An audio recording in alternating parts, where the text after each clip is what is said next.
আপনাদের অক্লান্ত পরিশ্রমে সেই গ্রুপ ব্যর্থ হয়। আমরা দেখছি, আমরা তন্ত্রের বিভিন্ন পর্যায়ে কিছু ওইখানে দেন ধরো হায়না এবং শকুনরা কু করার চিন্তা করছে। আমরা জানিয়ে দিতে চাই, বাংলাদেশের ছাত্র নাগরিক যখন এক হয়েছে তখন আপনাদের এসব কুকুরের মতো লেজ গুটিয়ে পালাবে। আমরা আপনাদেরকে বলে দিতে চাই, যখনই প্রয়োজন হবে আমরা ডাকবো আপনাদেরকে, আপনাদের রাস্তায় নেমে আসতে হবে। যতবার এই আশঙ্কা হোক আমরা ঐক্যবদ্ধ ভাবে সকল কু দমন করব। খুনিদেরকে পুনর্বাসন করার বক্তব্য দিতে আমরা সেই সব উপদেষ্টাদেরকে মনে করিয়ে দিতে চাই, ছাত্র জনতার অভ্যুত্থানের মধ্য দিয়ে আপনি উপদেষ্টা হয়েছেন।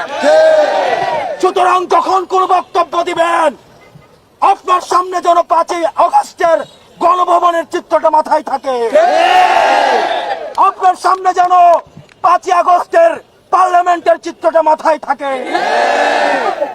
যারা স্বৈরাচারকে পুনর্বাসন করতে চায়, যারা খুনি হাসিনাকে পুনর্বাসনের মতো বক্তব্য দিতে চায়, আমরা ছাত্র জনতা যেভাবে তাদেরকে উপদেষ্টা বানিয়েছি ঠিক একইভাবে গদি থেকে ছুড়ে নামাতে আমরা দ্বিধা করব।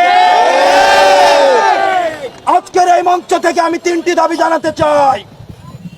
1 নম্বরে, যারা খুনিদেরকে পুনর্বাসন করার জন্য ব্যাকস্টেজে মেকানিজম করছেন, আপনাদের এই প্লটিং এর আমরা 20 দাঁত ভেঙে দিব।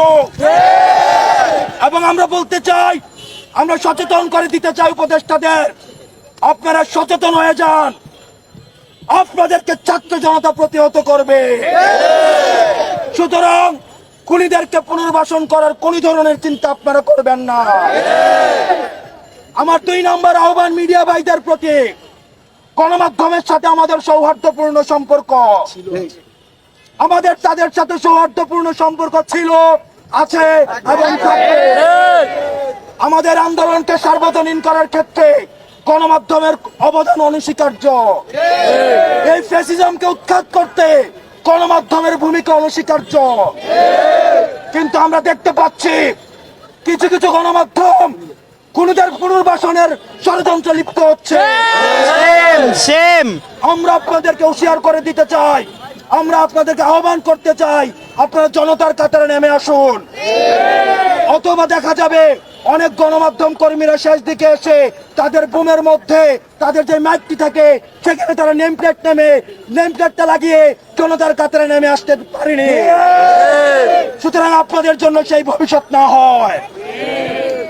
সর্বশেষ বলতে চাই, আন্তর্জাতিক অপরাধ ট্রাইব্যুনালে খুনি হাসিনাকে প্রধান আসামি করে এবং অন্যান্য যারা তার সহযোগী ছিল, এই ফ্যাসিজমের যারা ফুল সোলজার ছিল, তাদেরকে আসামি করে এই অন্তর্বর্তীকালীন সরকারের কাছে আমরা দাবি করছি, খুনি হাসিনাকে আসামি করে আন্তর্জাতিক অপরাধ ট্রাইব্যুনালে মামলা দায়ের করতে হবে।